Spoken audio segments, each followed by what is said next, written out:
भगवान बनना है, भगवान के बाजू में बैठना, वो भगवान बनने की कला को आत्मसात करना है। अपनी बात चल रही है यथाशक्ति तप पर, और मंगलाचरण है अपना कि तीर्थंकर बनना है तो मन को थमाना ही तप है, तीर्थंकर बनना है तो मन को रमाना ही तप है, तीर्थंकर बनना है तो मन को बुलाना ही तप है, तीर्थंकर बनना है तो मन को मोड़ना ही तप है, तीर्थंकर बनना है तो मन को मथना ही तप है, तीर्थंकर बनना है तो मन को तप है, और तीर्थंकर बनना है तो मन को खोलना ही तप है, और तीर्थंकर बनना है तो मन से जपना ही तप है। ये अपना मंगलाचरण है। और इस मंगलाचरण के बाद आप लोगों से मैंने बात करी थी, क्या करी थी, सहनशील पर अपनी बात चल रही है। और सहनशील पर मैंने आप लोगों को उदाहरण उस पवन का, उस हवा का दिया था। एक वो मंद मंद पवन थी, एक वो थोड़ी तेज हवा थी, और एक वो बहुत बवंडर था। और जो एक कब थोड़ी मंद हवा में तिनका हिल जाता है, थोड़ी तेज हवा में वो पेड़ हिल जाते हैं, और वो तेज और बवंडर में लेकिन वो पहाड़ नहीं हिलता है। तो जो निसत्व आत्मा होती है वो थोड़ी सी प्रतिकूलता सी आती नहीं है, वो पहले ही आकुल व्याकुल हो जाती, आए नहीं लेकिन आने की संभावना होती तब भी वो आकुल व्याकुल हो जाती हैगी। कुछ सात्विक आत्माएं होती है जो थोड़ी बहुत पेड़ की तरह हिल तो जाती है, लेकिन बाद में जैसी हवा समाप्त हो जाती है तो उन प्रतिकूलताओं में, उन कष्टों में भी अपने आप को वो संयमित रखती है। और कुछ वो महासात्विक आत्माएं होती है जो पहाड़ की तरह होती है, कितने भी आंधी तूफान आए उसके बाद भी अपने आप को वो स्थिर रखती है, वो महासात्विक आत्माएं। और आप वो महासात्विक आत्माएं बने। और एक कविता भी बोली थी, भले ही डूब जाएंगे पर गहराई सागर की नाप लेंगे हम, अरे छलांग ले, अरे छलांग लगा ले मन, खतरों का होना ही जरूरी है। और एक और बात कल बोली थी कि शांति प्रतिकूलता का भाव नहीं बल्कि मन की वो एक स्थिति है। और फिर आपसे एक बहुत अच्छी, सब राजाओं की बात करी थी, जगत के राजा की बात करी थी, पर्वत के राजा को मेरु बताया था, मनुष्य के राजा को चक्री बताया था, लेकिन पक्षियों का राजा कौन था? गरुड़ था। और वो गरुड़ कह रहा है कि मेरी जो चोंच है वो बहुत पेनी है, रफ्तार मेरी तेज है, या मैं बहुत मेरे नाखून बहुत तीक्ष्ण है, इसलिए मुझे याद नहीं करा जाता। मुझे क्यों याद किया जाता है?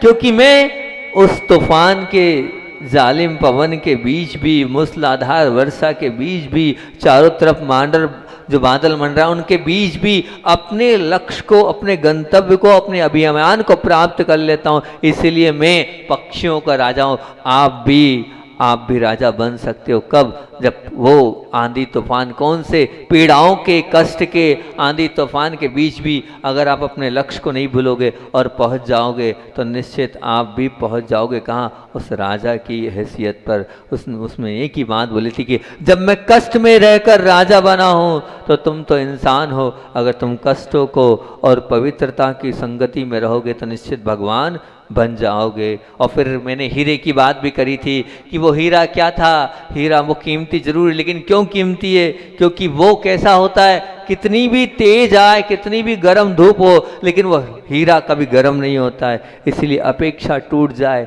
स्वार्थ पर आहत हो जाए, अहंकार पर आक्रमण हो जाए, फिर भी आप मेरे जैसे ठंडे बने रहना, तो निश्चित आपकी भी मेरे जैसी ही कीमत बढ़ती चले जाएगी। और फिर आपसे बात बोली थी कि त्याज्य का मार्ग शायद बिना कष्टों का हो सकता है, पर श्रेय के मार्ग में तो हमेशा कष्ट ही कष्ट झेलना पड़ेंगे ही पड़ेंगे। और गोताखोर का वो उदाहरण देकर आपसे वो बात भी मैंने आपके बीच में करी थी। और आगे उसी बात को और आगे बढ़ाते हुए और करता हूँ। मैंने कहा था कि कष्टों की बहादुरी से सामने करना, कष्टों का क्या बोला था?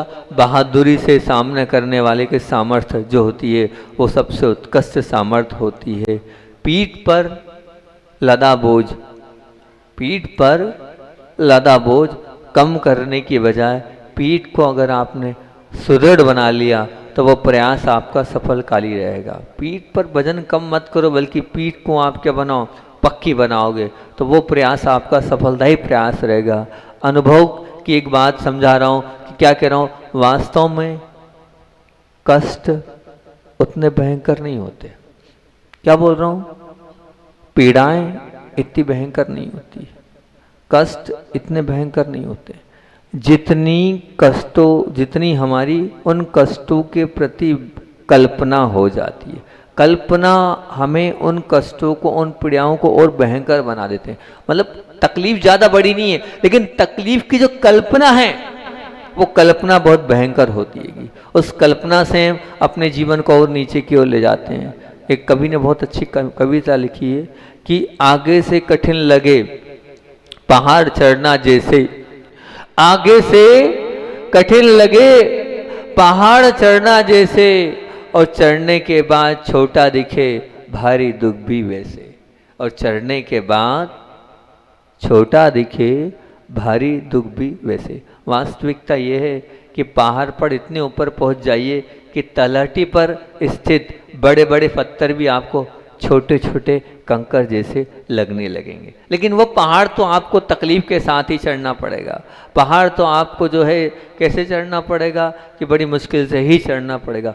मन को इस हद तक आप तैयार कर लें, मजबूत कर ले कि बड़े से बड़े कष्ट को भी मैं मामूली से मामूली समझूं और चढ़ जाऊंगा, तो निश्चित रूप से आप चढ़ते चले जाएंगे। लेकिन वो अंदर से आपके अंदर मजबूती आनी चाहिए कि मुझे वो गंतव्य स्थान तक पहुंचना है, वहाँ पहुंचना है, चाहे कितनी भी पीड़ा आ जाए, चाहे कितने भी कष्ट आ जाए, चाहे कितनी भी समस्या आ जाए, लेकिन उन सब समस्याओं को पार करके मैं वहाँ तक मुझे पहुंचना ही है और मैं पहुंचूंगा ही। ये मानसिकता आपकी होनी चाहिए। निश्चित रूप से मानना इस शारीरिक स्वास्थ्य में जो स्थान नीम का होता है, अगर शरीर को स्वस्थ करना हो तो बहुत बड़ी बात है कि आप नीम को खाओ, और नीम को खाओगे तो हमेशा आप कभी भी बीमार नहीं होगे। मलेरिया आपको छुएगा नहीं अगर आपने नीम का रस लिया है। जब चैत पक्ष आता है तो चैत्र पक्ष में नीम की गोली दी जाती है शुक्ल पक्ष के 15 दिन कि आप इसको खा लो। क्यों खा लो? इसको खाओगे तो आपको बीमार नहीं होगे और मलेरिया नहीं होगा, बुखार नहीं आएगा, आपका रक्त जो है वो कैसा रहेगा? शुद्ध बना रहेगा। तो स्पेशल दी जाती है नीम की, इसी आयुर्वेद में कहा जाता है। जब हम संघ में थे तो पूरे महाराजों के लिए वो नीम की गोली तैयार करवाते थे और हर महाराज जी को दो दो गोली कम से कम 1 माह वो शुक्ल चैत पक्ष का होता है, जब नया वर्ष लगता है तब देते थे। तो इसी प्रकार जब शारीरिक स्वस्थ रहना है तो शारीरिक स्वस्थ रहने के लिए आपको नीम का रस लेना पड़ेगा। वही स्थान, अगर आप जैसे नीम कड़वी होती है लेकिन वो जीवन को स्वस्थ कर देती है, ऐसे कष्ट कड़वे होते हैं लेकिन जीवन के राह को मस्त कर देते हैं। ये निश्चित मान के लेना, प्रशस्त कर देते हैं, जीवन के राह को अच्छा बना देते हैं। लेकिन कब? उन कड़वे कष्टों को आपको सहना पड़ेगा, तभी आपकी जीवन की राह बहुत अच्छी बन जाएगी। एक और उदाहरण देता हूँ। बहुत सारे उदाहरणों के माध्यम से इन कष्ट पीड़ाओं को मैं समझाने का आपको 2-3 दिन से प्रयास कर रहा हूँ कि आपने गुलाब तो देखा होगा, सभी ने देखा होगा, और सभी शुभ प्रसंगों में भी, शायद मंगल प्रसंगों में भी, आनंददायी अवसरों में भी, और जो आनंदवर्धक मतलब अवसर उसमें आप उपस्थित होते हैं तो कहते हैं कि उसमें गुलाब का बहुत विशेष आग्रह आप व्यवहारिक जीवन में करते हैं और उसको बहुत प्रशस्त मानते हैं। और वो अनेक वर्णों का भी होता है, लाल भी होता है, काला भी होता है, सुना है, और भी अनेक रंग, गुलाबी भी होता है, सफ़ेद भी होता है, अनेक वर्णों का वो होता हैगा। वो जो गुलाब है बहुत अच्छी बात बोल रहा है कि मेरा कद जो कुछ अलग ही है, मेरा सौंदर्य भी अलग है और मेरी सुवास भी अद्भुत है। मेरे सौंदर्य और सुवास का अद्भुत समन्वय ऐसा है कि इसको देखकर अच्छे अच्छे लालायित हो जाते हैं। परंतु मेरी ये अद्भुत और अद्वितीय शक्ति कि मेरे इर्द गिर्द कौन है? मेरी इतनी शक्ति तो है, लेकिन इस शक्ति के इर्द गिर्द कौन है? तो बोले कांटे हैं। मेरे चारों तरफ कौन है? कांटे हैं, और उन कांटों के बीच में कांटे हैं, और उन कांटों के बीच में मैं रहता हूँ। और उन कांटों के बीच में रहने के बाद भी वो गुलाब क्या कह रहा है? वो गुलाब ये कह रहा है उन कांटों के बीच में रहकर मैं क्या कर रहा हूँ? मैं खुल भी सकता हूँ और खिल भी सकता हूँ। मैं खुल भी सकता हूँ और खिल भी सकता हूँ। कांटों की उपस्थिति में मेरे विकास में कोई विघ्न पैदा नहीं हो रहा है और ना ही वो विघ्न पैदा कर सकते हैं, बल्कि वो तो मेरी प्रसन्नता प्रतिबंधक न बनकर वो मेरे सहयोगी हैं। गुलाब यही कह रहा है कि कांटों के बीच में भी दुनिया मुझे पसंद करती है। कांटों के बीच में भी दुनिया मुझे पसंद कर रही है और कांटे ही मेरे विकास में कारण है, और बिना कांटे के मेरी सुंदरता नहीं है, और ना मेरी सुंदरता आ पाएगी, और ना मैं उतना सुगंधित हो पाऊंगा, और ना ही मैं इतना महक पाऊंगा। आप भी अगर महकना चाहते हो, सबके बनना चाहते हो, तो मेरे जैसे ही आप कांटों को स्वीकार कर लो और कांटे भले मार्ग को आप अपना लो। जब आप कांटे भले मार्ग को और अपने जीवन में कांटों को रखोगे तो मेरे जैसे भी आप जो है सबके चहेते बन जाओगे। वो फूल भी यही कह रहा है कि कांटे मेरे जीवन की सुभाष है, कांटे मेरे जीवन के सुगंध है, मेरे जीवन को आगे बढ़ाने वाले हैं। इसलिए आप उन कष्टों को जो आपके जीवन में, उन पीड़ाओं को, कांटे जरूर है, लेकिन वो कांटे आपको ये मान के चलना, भी मैंने आपसे कहा था कि कांटे से ही कांटा निकलेगा। अगर फूल से कांटा नहीं निकाल सकते, कांटे को निकालने के लिए कांटा ही चाहिए। कष्टों को दूर करने के लिए कष्ट सहन करने ही पड़ेंगे, तभी आप वो जो है कष्ट को दूर कर पाओगे। एक और पेड़ की बात आपके बीच में करता हूँ कि एक होता है सूर्यमुखी का पेड़। देखा है आपने, सूर्यमुखी का पुष्प होता है, वो क्या होता है पता है? वो इस प्रकार का होता है कि जैसे ही प्रकाश होता है वो खिल जाता है, और जैसे ही अंधकार होता है अंदर समाहित हो जाता है। एक पारिजातक का पुष्प होता है, वो कैसा होता है? वो उल्टा होता है, वो अंधकार में खिलता है और प्रकाश में वो मुरझा जाता है। ऐसा वो पारिजातक का पेड़ होता है। एक होता है पिरवेट का पेड़, वो कैसा होता है? वो उसकी प्रकृति सर्वथा भिन्न है। वो क्या होता है? बोले वो धूप में भी खिलता है और छांव में और भी पुष्पित होता है। धूप भी उसके लिए प्रभावित करती है और छांव भी उसके लिए प्रभावित करती है। तो उसी प्रकार ध्यान रखना, वो पेड़ भी यही कह रहा है कि अनुकूलताओं में भी मेरे चेहरे पर मुस्कुराहट है, तो उस अंधेरे की प्रतिकूलताओं में भी मेरे चेहरे पर क्या है? प्रशंसा है। तो उसी प्रकार आप भी सुख में अगर सैनी बात करते हो तो आपको दुख में भी अच्छी बातें करनी चाहिए। सम्मान के समय में भी जब आप खुशी महसूस करते हो, तो जब अपमान की बात आती है तब भी आपके जीवन में प्रसन्नता रहनी चाहिए। जब वो प्रसन्नता आपके जीवन में रहेगी तभी आप अपने जीवन को उत्कृष्ट बना पाओगे। ध्यान रखना एक बात कि सुख और दुख ये ऊपर और नीचे के होठ के समान है। सुख और दुख ये ऊपर और नीचे के होठ के समान है। मतलब क्या हुआ? एक भी सुख नहीं जिसमें दुख का अंश नहीं। ऐसा एक भी सुख नहीं जिसमें दुख का अंश नहीं। सब सुखों में दुख का कहीं ना कहीं कोई ना कोई सत्व अवश्य मिलेगा, और एक भी दुख ऐसा नहीं जिसमें सुख का अंश नहीं। उस दुख में भी निश्चित रूप से कहीं ना कहीं सुख का थोड़ा बहुत तो किंचित मात्र अंश जरूर होगा, होता ही है। हमें देखने की दृष्टि चाहिए कि दुख भी हमें क्या सुख प्रदान कर रहा है। जब हम दुख में सुख देखने का प्रयास करेंगे तो वो दुख भी हमें अपने आप में सुख की ओर ले जाने के लिए आकर्षित हो जाएगा। लेकिन हम उस दुख में सुख देखें तो कि ये दुख आया है तो क्या सुख लेके आएगा, या क्या सुख देगा, या क्या सुख का बीज बो रहा है। लेकिन हम दुख को दुख रूप में स्वीकार कर लें, इसीलिए वो दुख हमें दुख के रूप में। कल अपनी बात चल रही थी दुख प्राप्ति के उपाय की, कल की दोपहर की क्लास थी कि दुख प्राप्ति के उपाय बताओ। उस दुख प्राप्ति के उपाय में आचार्य भगवत उमा स्वामी महामुनिराज ने बड़ी अच्छे से उद्घोषणा करी, और उन्होंने क्या बोला? स्थान दुख, शोक, ताप, आकंदन और क्या है? वद परिवेदन। दुख को जितना बोलोगे, जितना वायरल करोगे, जितना मुख से वो कहोगे, दुख उतना ही बढ़ता चला जाएगा। इसलिए काय को अपने कष्ट को बार बार बोलकर बढ़ाते जा रहे हो? मत बोलो। आप जितना बोलोगे उतना वो बढ़ती। मैं नहीं बोल रहा हूं, आचार्य उमा स्वामी ने बोला है तत्वार्थ सूत्र में, असातवेदनी के कारणों में, कि आप दुख को जितना कहोगे उतना, पीड़ा को जितना बोलोगे उतना वो पीड़ा बढ़ते चले जाएगी। तो क्यों बोल रहे हो आप? उस दुख में भी कहीं सुख का अंश है, उसको आप देखने का प्रयास करो, टटोलो कि इस दुख में मुझे क्या सुख मिल रहा है। तो निश्चित रूप से उस दुख में आपको सुख के दर्शन होने लग जाएंगे। जैसे चंद्र दर्शन में सुख है, उस चंद्र का आपने दर्शन किए, तो चंद्र दर्शन में सुख यदि है तो ध्यान रखना उसमें दुख भी है। चंद्र में कहीं ना कोई कलंक का दर्शन भी होता है और दुख भी समाहित है।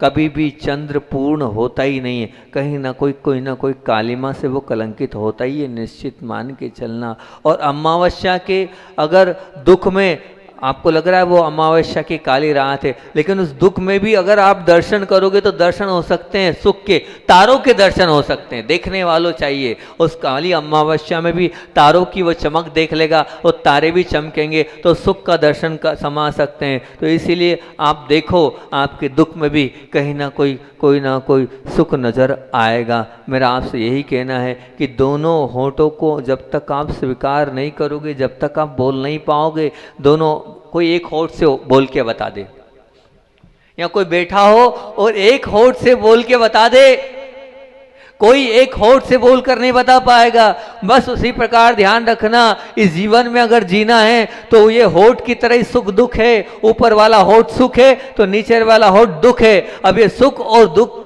जो है, इन दोनों के साथ ही आप अपने जीवन की पटरी को आपको आगे बढ़ाना है। तो सुख में भी आप मुस्कुराओ और दुख में भी आप मुस्कुराओ, और दोनों में प्रसन्नता की अनुभूति करते चलोगे तो ये सुख और दुख आपके जीवन को आगे बढ़ाने वाले बन जाएंगे। निश्चित ये मान के चलना, पर आपको मानना पड़ेगा और स्वीकार करना पड़ेगा। जब मौत के समय, ध्यान रखना, मौत के समय शक्तिहीन सिद्ध होने वाली ये सत्ता, ये संपत्ति, ये सामग्री आदि सभी तुच्छ चीज़ें हैं और बिना कष्ट के प्राप्त हो सकती है। महाराज जी, बिना कष्ट के संपत्ति, सत्ता, ये सब कैसे? अरे आपके पास पुण्य होगा तो बिना उस प्रसाद के सब कुछ मिल जाएगा, निश्चित मान के चलना। लेकिन मौत को भी जो शक्तिहीन, मौत के समय, ध्यान रखना क्या बोल रहा हूँ, मौत के समय शक्तिहीन सिद्ध होने वाली ये संपत्ति है। क्या बोला है मैंने? मौत के समय शक्तिहीन सिद्ध होने वाली सत्ता, संपत्ति, सामग्री भी क्या ये तुच्छ चीज है जो बिना कष्ट के प्राप्त हो जाएगी? अब क्या बोल रहा हूं, मौत के समय शक्तिहीन सिद्ध नहीं होने वाली, बल्कि क्या, मौत के समय शक्तिवर्धक सिद्ध होने वाली। मौत के समय शक्तिवर्धक सिद्ध होने वाली कौन से? सत्कार्य, सद्गुण और वो समाधि, ये उत्तम तत्व ऐसे हैं, इनके अगर आपको स्वामी बनना हो तो स्वामी बनना हो तो कष्टों में छलांग लगा दो, और उस कष्टों के छलांग बिना लगाए इनके आप मालिक नहीं बन सकते। सत्कर्म के, सद्गुण के और क्या है कि समाधि के मालिक बनना है तो आपको कष्टों को सहन करना पड़ेगा। और मौत के समय ये शक्तिवर्धक कहलाएंगे आपके लिए। आप जब कष्टों को सहोगे तभी आप समाधि कर पाओगे। जब तक कष्टों को नहीं सहोगे तो आपकी समता आपके अंदर नहीं रहेगी, तो आप सद्गुण आपके अंदर नहीं रहेंगे, आपके जीवन में सत्कार्य नहीं रहेंगे, तो आपकी समाधि नहीं हो पाएगी। और उस समाधि के समय आप, उस समय ये शक्तिवर्धक आपके जीवन में आएंगे, कष्ट पीड़ाएं। इसलिए उन कष्ट पीड़ाओं में छलांग लगाओ, उनको गले लगाओ, उनसे मित्रता करो, उनके साथ रहने का प्रयास करो, तो वो आपको जीवन में आगे बढ़ाते चले जाएंगे। ध्यान रखना कि पीड़ा जब तक कष्टदायक लगती है, जब तक पुरस्कार की ओर हमारी नजर नहीं होती। कष्ट, तकलीफ जब तक कष्टदायक लगते हैं, जब तक हमारे लिए, उसके लिए क्या कि कुछ मिलने वाला है, उसकी ओर हमारी दृष्टि नहीं होती। स्त्री भी जब प्रसूति की वेदना भूल जाती है, जब पुरस्कार के रूप में उसको पुत्र के दर्शन होते हैं, तो वो सब पीड़ाओं को वो भूल जाती है कि क्या मिला है इसके बाद। बस इसीलिए आप जो भी पीड़ा या कष्ट सहन कर रहे हो, अब उस सबको, उन जो भी आप देख रहे हो कि मेरे जीवन में ये हो रहा है, वो हो रहा है, लेकिन इसके बाद क्या मिलेगा, इस पर आपकी दृष्टि चली जाएगी तो आप सब भूल जाओगे, बिल्कुल सब आपको एक तरफ रह जाएगा। एक ही बात कहना चाहता हूँ, और ये कि परमात्मा के वचनों के पालन में तुम्हें पीड़ा का अनुभव तो होता है, पर उस पीड़ा के सहन करने के बाद आप क्या मिलने वाला है, आप उनके वचनों को पालन तो कर रहे हो, लेकिन उस वेदना से, उस पीड़ा से, उस कष्ट से आपको जो पुरस्कार मिलेगा, वो पुरस्कार आपको आत्मा से परमात्मा बना देगा। निश्चित मान के चलना, आप आत्मा से परमात्मा बन जाओगे, लेकिन सहना पड़ेगा, सहते चले जाओगे तभी आप परमात्मा बनोगे, नहीं तो नहीं बन पाओगे। ध्यान रखना, अंतिम बात बोलो कि इंसान जब तक दर्पण में खुद को नहीं देखता, तब तक उसे ख्याल नहीं आता है कि मैं जो मेरा शरीर है वो कहीं दाग वाला है, कहीं उस पर कुछ हो रहा है। मतलब उसके लिए दर्पण जरूरी है ना? बोलो, बिना दर्पण के कोई देख सकता है क्या अपने आप को? नहीं, अपने अंदर को तो आप अपने आप से देख सकते हो, हृदय को तो अंदर से पकड़ सकते हो, लेकिन इस बाहरी स्वरूप को, और वो भी हाथ पैर तो देख लोगे आप, है ना, लेकिन इस चेहरे को देखने के लिए आपको आईना चाहिए। बिना आईने के कोई नहीं देख सकता है। जैसे बिना, अभी मैंने ना बोला, बिना होठ के कोई बोल नहीं सकता है, तो बिना आईने के कोई अपने आप को देख नहीं सकता है। उसके लिए आईना होना ज़रूरी है, बिल्कुल ज़रूरी है। उसी प्रकार थर्मामीटर भी है, जब तक आप बगल में नहीं रखोगे तब तक आपको समझ में नहीं आएगा कि शरीर की गर्मी तंदुरुस्ती सूचक है कि बीमारी सूचक है। थर्मामीटर आप लगाओगे तब आपको समझ में जाएगा कितना बुखार है। अब उसी प्रकार जैसे कांच के बिना आप अपने चेहरे को नहीं देख पाओगे, जैसे उस थर्मामीटर के बिना आप अपने आप को पता नहीं कर पाओगे कि ये बुखार है कि ये क्या है मेरे जीवन में। बस उसी प्रकार से वास्तव में अच्छा या खराब आपका स्वभाव कैसा है, स्वभाव को वास्तव में अगर आपको जानना है तो उसकी जांच करने के लिए सबसे बड़ा अगर थर्मामीटर है वो प्रतिकूलताएं आए, और प्रतिकूलताएं जब आती है उस प्रतिकूलताओं के बीच में अब आप किस प्रकार का आपका स्वभाव बन रहा है, किस प्रकार का आपका नेचर बन रहा है, किस प्रकार से आप उन सब प्रतिकूलताओं को ले रहे हो, तब पता चलेगा उस थर्मामीटर से कि हाँ आप किस प्रकार के हो, आपका स्वभाव किस प्रकार का है। अपने स्वभाव को अच्छा मानने की जल्दबाजी आप मत करना। प्रतिकूलताओं के थर्मामीटर को रखना और फिर मन से पूछना और फिर अपने आप सर्टिफिकेट देना कि हाँ मैं उस प्रतिकूलताओं में भी मैंने अपने मन को खराब नहीं किया, मैंने अपनी प्रसन्नता को खोया नहीं, मैंने अंदर से राग द्वेष वाले परिणाम नहीं किए, मेरे अंदर आद रोध परिणाम नहीं हुए। तब हम मानेंगे कि निश्चित रूप से आपने उन सब कष्टों को, उन सब पीड़ाओं को बहुत भली भांति स्वीकार कर लिया, बहुत भली भांति मान लिया। आपके मन में थोड़ी बहुत भी आकुलता व्याकुलता न हुई तो ये मानेंगे कि हाँ आप अभी जीत गए, नहीं तो अभी आप जीते नहीं हैं। हम चाहें तो जीत सकते हैं और हम चाहें तो हार सकते हैं। हारना और जीतना हमारे स्वयं के हाथ में है, जिसके कहा एक बहुत अच्छी बात कि जिसके होठों पर हंसी और पैरों में छाले होते हैं, मालिक वही तेरे ढूंढने वाले होते हैं। जिसके होठों पर हंसी और पैरों में छाले होते हैं, मालिक वही तेरे ढूंढने वाले होते हैं। अगर भगवान को ढूंढना है, आत्मा को ढूंढना है, परमात्मा को ढूंढना है तो चेहरे पर भी प्रसन्नता चाहिए, और वो पैरों से छालों से मतलब तकलीफ़ों के साथ ही जीवन जीना होगा, तभी आप जी पाओगे, नहीं तो नहीं जी पाओगे। ध्यान रखना, तकलीफ आप सहन कर सकते हो, कोई बहुत बड़ी बात नहीं, बस अपने मन को तैयार करना होगा। एक बहुत बड़ा व्यक्ति था, पैसे से बड़ा व्यक्ति था, पैसे से सभी लोग बड़े होते हैं। तो वो जब बाहर निकला ठंड में तो वो इतना घोड़े पर सवार होकर निकल रहा था और इतना ऊपर से लेकर नीचे तक मतलब पैक होकर निकला कि नीचे भी पूरे मोजे के ऊपर जूते के ऊपर, फिर उसके बाद और अंदर कपड़े के अंदर और जर्किन के ऊपर, पूरा मुंह के ऊपर पूरा कहीं दिख नहीं रहा। उसने आँख के अलावा कुछ छोड़ा नहीं, आँख के अलावा कोई हिस्सा ही नहीं छोड़ा, बाकी पूरा पैक कर लिया। क्योंकि ठंडी इतनी थी, पोष की वो ठंड थी, और उस पोष के ठंड में वो क्या करे, निकल पा नहीं रहा था। उसके बाद भी वो दूज रहा था, उसके बाद भी वो कांप रहा था। वहीं उसने देखा कि एक गरीब व्यक्ति बड़े ही मस्त जो है बाहर लेटा हुआ है, और कुछ ने एक बनियान है और एक लुंगी पर वो लेटा हुआ है। बनियान और लुंगी पर उसे लेटा हुआ देखा तो बड़ा आश्चर्य हुआ, और उसकी चेहरे की मुस्कुराहट को देखकर उन्होंने ये पूछ ही लिया, भाई समझ में नहीं आ रहा है, इतनी ठंड में भी तुम्हारे चेहरे पर प्रसन्नता है, ना तुम दूज रहे हो ना कांप रहे हो, बात क्या है? तो उन्होंने यही कहा है कि आपको ये सब चीज़ें हैं, उन चीज़ों ने ही आपको घेर रखा है, इसलिए आपने अपने मन को जो है उस प्रकार से ढाल रखा है। बोले मैंने यही मान रखा है कि बस मुझे इसी में रहना और इसी में अपने मन को समझाना है, तो ये लुंगी और ये बनियान ही मेरे लिए पर्याप्त है। अपने मन को तैयार कर लिया ना मैंने मुनि उस लुंगी और बनियान में, तो उस लुंगी और बनियान में अगर आपने मन को तैयार कर लिया कि नहीं इतने ही कपड़े पर्याप्त है, मुझे इतने में ही रहना है, मुझे और आगे की अपेक्षा नहीं है, तो फिर बस आगे की अपेक्षा खत्म हो जाती है, तो मन तैयार हो जाता है। तो मन तैयार आपको करना है, जितना है उसमें तैयार करना है, जितने कष्ट हैं उसमें अपने आप को तैयार करना है, तो आप अपने आप में सहनशील बन जाओगे। सहनशील बनना कोई बहुत बड़ी बात नहीं है, सहनशील आप बन सकते हो, सहनशील अपने आप को आप तैयार कर सकते हो। सहनशील बनाने के लिए आप अपने मन को क्या करना पड़ेगा, शक्तिहीन नहीं बनाना पड़ेगा, शक्तिवर्धक बनाना पड़ेगा। जब वो आत्मशक्ति आपके अंदर आ जाएगी तो निश्चित रूप से जब आपका वो मन तैयार हो जाएगा, जब आपका मन में इस प्रकार के भाव और इस प्रकार की मानसिकता तैयार हो जाएगी, तो आप निश्चित रूप से वो शक्तिशाली आत्मा बन जाएंगे, वो सहनशील आत्मा बन जाएंगे। जिस शक्तिशाली आत्मा को बनाने के लिए, जिस सहनशील आत्मा को बनाने के लिए हम लंबे दिनों से प्रयास कर रहे हैं, इस विषय को लेकर आचार्य श्री का संस्मरण 2 मिनट में चलो वो भी कर दे, समय बहुत हो रहा है आज हमारा। आचार्य भगवान की बात अधूरी रह जाती है तो संस्मरण अंत में नहीं होता है, तो आकुलता तो व्याकुलता सबको और हमको भी और ज़्यादा हो जाती है, उनकी बात नहीं बोलते हैं। तो पूज्य गुरुदेव का संस्मरण सुनाता हूँ, दिल्ली नगर की बात आपको बता रहा हूँ।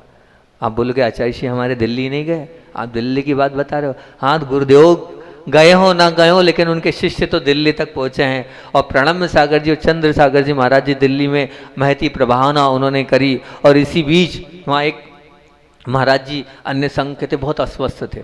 देखना गुरु जी का अतिशय, गुरु जी का चमत्कार आपके बीच में रख रहा हूँ, क्या गुरु जी का अतिशय। और जब गुरुदेव वो पहुँचे दोनों महाराज जी उनकी स्वास्थ्य के लिए पूछने, तो क्योंकि भली अन्य संघ के हो तो क्या हुआ, साधु तो साधु होता है, और साधु साधु होता है, तो साधु को तो साधु के पास जाना ही चाहिए वैयावृत्ति के लिए। और वहाँ पहुँचे, और पहुँचने के बाद जब वहाँ पहुँचे तो महाराज जी ने बताया इनको साइटिका का दर्द है, इनसे उठते नहीं बन रहा है, और बहुत अस्वस्थ हैं ये, बहुत परेशान है ये।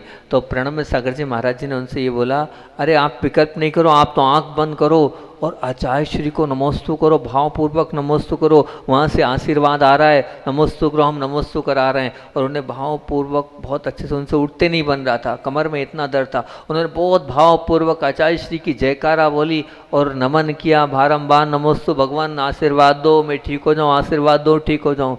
उधर से नमोस्तु हुई। अभी ना गुरुदेव के पास कौन ने बोला होगा, कोई मोबाइल नहीं, कोई रेंज नहीं, कुछ नहीं, लेकिन भावनाओं से यहाँ नमोस्तु पहुँचा, और वहाँ से वो साइटिका का दर्द खत्म हो गया,